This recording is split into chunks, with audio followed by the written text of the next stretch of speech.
আমরা জানি প্রতিটি চেয়ারে যারা ছিল শুধু একটা চেয়ার বাদ দিয়ে 1627টা চেয়ার ছিল হাত বাঁধা। এমনকি কাওয়া কাপড় হাত বাঁধা ছিল।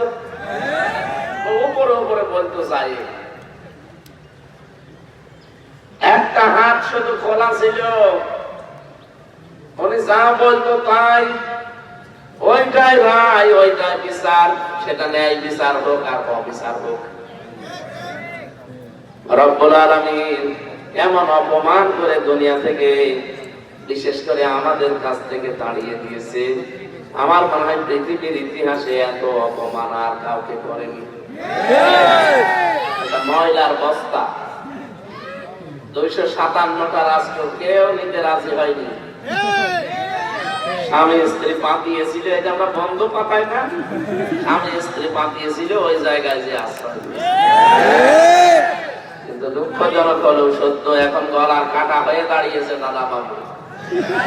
ডোনাল্ড ট্রাম্প এই 20 তারিখে শপথ নেওয়ার পরে ঘোষণা দিয়েছে 16 লাখ ভারতীয় আছে আমার আমেরিকায়, সব আমি ফেরত পাঠিয়ে দেবো। অলরেডি পাঠানো আরম্ভ করেছি। দাদার ক্ষতি খুলে যাবে, রাখতে পারবে না। এখন গলার কাটা হয়ে দাঁড়িয়েছে, না পারছে ফেলতে, না পারছে গিলতে। জিনিস গিলাও যায় না, ফেলাও যায় না। যারা একে রেখে গেছে, এই যে মেজর ডালিম এখন বলতেছে না যে 2 বোনকে রেখে গিয়েছিলাম বাংলার জনগণ যেন পরবর্তীতে আমাদের গালি না দেয়। এরা যে কত মানে নিকৃষ্ট মানুষ এরা, এদের মন যে কত ছোট। একটা বিধবা মেয়ে লোককে বাড়ি থেকে এক কাপড়ে বের করে দিয়েছে। শহীদ জিয়াউর রহমান তার স্ত্রীকে এক কাপড়ে বের করে দিল না। আমি মাঝে মাঝে এই শব্দটা নিয়ে একটু চিন্তা করি। বঙ্গবন্ধুকেও মানুষ মেরে ফেলেছে, জিয়াউর রহমানকেও মানুষ মেরে ফেলেছে, কথা বলছে না। কিন্তু একজনের নাম শুনলে সারা পৃথিবীতে মানুষ বলে যে শহীদ জিয়া। অথচ ওনার নামে আজ পর্যন্ত আমি শহীদ শেখ মুজিব শুনিনি, আর মনে হয় শুনবো না। উনি তো শুনিয়েছেন যে শহীদ শেখ মুজিব, অথচ তাকে কিন্তু মেরে ফেলেছে। শহীদের শব্দটা আল্লাহ যার তার নামে না লাগায় না। এ শব্দটা আল্লাহ এমন দামি, এমন মর্যাদা সম্পন্ন করেছে কোরআনে কারিমে। আপনি দেখবেন সূরা বাকারা 154 নম্বর আয়াতে আছে। এই শব্দটা এত দামি আল্লাহর কাছে, কোন মানুষ জানো শহীদ যারা তাদেরকে মৃত না বলে। ওয়ালা তাকুলু লিমান ইউকতালু ফি সাবিলিল্লাহি আমওয়াত বাল আহইয়াউ ওয়ালাকিন লা তাশউরুন। রব্বুল আলামিন বলেন, যারা আমি আল্লাহর জন্য জীবন দিয়েছে এদেরকে মৃত বলবা না। মানুষ যেহেতু মুখ দিয়ে কথা বলতে পারে, এই জন্য মুখের উপরে আল্লাহ নোটিশ দিয়েছে, সাবধান, এদেরকে মৃত বলবা না। তার মানে শহীদ জিয়া এই নামটা শুনলে যেহেতু নামের আগে শব্দটা আকস্মিক ভাবে মুখ থেকে বেরিয়ে যায়, আপনি বিশ্বাস করতে পারেন আল্লাহ তাকে শাহাদাতের মর্যাদা দিয়েছে। 16 সালে একবার হজে গিয়ে দেখি আরাফাতের ময়দানে মসজিদে নববীরা আছে, সেখানে কাবার ইমাম খুতবা দিচ্ছে, শহীদ জিয়াউর রহমানের নামটা উচ্চারণ করেছে। তার আরবি ভাষায় খুতবার ভেতরে এই নামটা নিয়ে তিনি দোয়া করছিলেন। বাংলা অর্থ দাঁড়ায় এটা যে, হে আল্লাহ, বাংলার সন্তান শহীদ জিয়াউর রহমানকে কবরে তুমি সুউচ্চ মাকাম দান করো। আমি চিন্তা করলাম এই কথাটা বলছে কেন। আমার সাথে যারা ছিল, যে কয়টা আলেম ছিল, ওনারা বলছে যে নিম গাছের নিচে আশ্রয় নিয়েছে, এটা নিম গাছ না, এটা জিয়া গাছ। আমরা বাংলাদেশে নিম গাছ বলি, কিন্তু এই দেশের মানুষ বলে জিয়া গাছ। সাজারাত জিয়া, হাজার হাজার গাছ লাগিয়েছে আরাফাতের ময়দানে। কত লক্ষ লক্ষ হাজী সাহেবরা এই যে আশ্রয় দেয়। আরাফাতের ময়দানের দোয়া আপনারা জানেন তো হয়, জানেন না? যে 10 জায়গার দোয়া আল্লাহ কবুল করে থাকেন, তারা আরাফাতের ময়দানের একটা।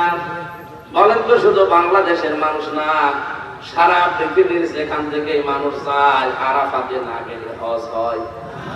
ওখানে অন্তত আমার মতো মানুষ যারা একটু আশ্রয় পায় নিম গাছের নিচে, এই জিয়া গাছের নিচে দাঁড়িয়ে অন্তত মন থেকে দোয়া চলে আসে, আল্লাহ যে লোকটা এরকম ছায়া দিল তুমি তাকে একটু ছায়া দিও। এই জন্য এই শব্দটা আমার মনে হয় মানুষের মুখ দিয়ে বের হয়। নাম বলার আগে মানুষ বলে শহীদ জিয়া। কি বলে? আল্লাহ যেন তাকে শহীদ হিসাবে কবুল করুন। আর যার নাম শুনলে শহীদ শব্দ কেউ বলে না, আসেও না, এখন তা ধরে দোয়া করবো। জোর করে 15.5 বছর অনেকে দোয়া করে নিয়েছিল, কিন্তু এমন দোয়া করেছে এক হুজুর, বলছে আল্লাহ বঙ্গবন্ধুকে তুমি জাহান্নামের সর্বনিম্ন স্তরে। এমনি দোয়া বের হয়, জাহান্নামের কাজ অবশ্যই করেছে, না তার দোয়া বের হবে কেন? মুখের পরে মানুষ যেহেতু কথা বলতে পারে না, কথার পরে যারা বলতে পারে না, অন্তরে যেহেতু একটা ধারণা করতে পারে, এই জন্য আল্লাহ অন্তরের উপরেও নোটিশ দিয়েছেন। এটা সূরা আলে ইমরানের 169 নম্বর আয়াতে আছে, ওয়ালা তাহসাবান্নাল্লাযীনা কুতিলু ফী সাবিলিল্লাহি আমওয়াতা বাল আহয়াউন ইনদা রাব্বিহিম ইরসাকুন। রব্বুল আলামিন বলেন যারা শহীদ হয় তাদেরকে মরা বলবা না, মৃত বলবা না, তারা জিন্দা। জীবিত থাকলে, জেগে থাকলে যেহেতু খাওয়া লাগে, এজন্য আমি আল্লাহ নিজে তাদেরকে রিজিক দেই। আজ কয়ম সাহেব যদি এখন মারা যান, যদি ঈমান নিয়ে মরতে পারেন, কবরে যাবে, ফেরেশতা এসে বলবে নাও নাও, ঘুমিয়ে পড়েন। কতদিন ঘুমাবেন? সেই দিন আজ ইসরাফিল সৎকার দেবে, ওই দিন পর্যন্ত। এর আগে পরে আর কিছু নেই। তা যদি ঈমান নিয়ে মরতে পারে, খালি ঘুমিয়ে পড়বে, একবারে সৎকার দিলে উঠে দেখবে কিয়ামত কায়েম হয়ে গেছে। কিন্তু শহীদ হলে সে ঘুমাবে না। আল্লাহ বলেন ওর কাছে আমি রিজিক পৌঁছাবো। বলেন তো ঘুমিয়ে থাকলে খাওয়া লাগে? বলেন বলেন। জেগে থাকলে? আর খাবার খেলে যেহেতু রক্ত গোশত তৈরি হয়, তাহলে শহীদ যারা হয় ওরা শুধু জীবিত না, ওদের রক্ত গোশত তৈরি হচ্ছে। এর প্রমাণ দিয়েছেন হযরতে আমির হামজা রাদিয়াল্লাহু তাআলা আনহু, যিনি যে উহুদের ময়দানে শহীদ হয়েছিলেন। তাকে 70 থেকে 72 টুকরা করেছিল কাফেররা। তার ইন্তেকালের প্রায় 30 বছর পরে একবার মদিনায় ঢল হওয়ার কারণে তার কবরটা ভেঙে যায়। ওই সময় যারা ছোটবেলায় যুদ্ধ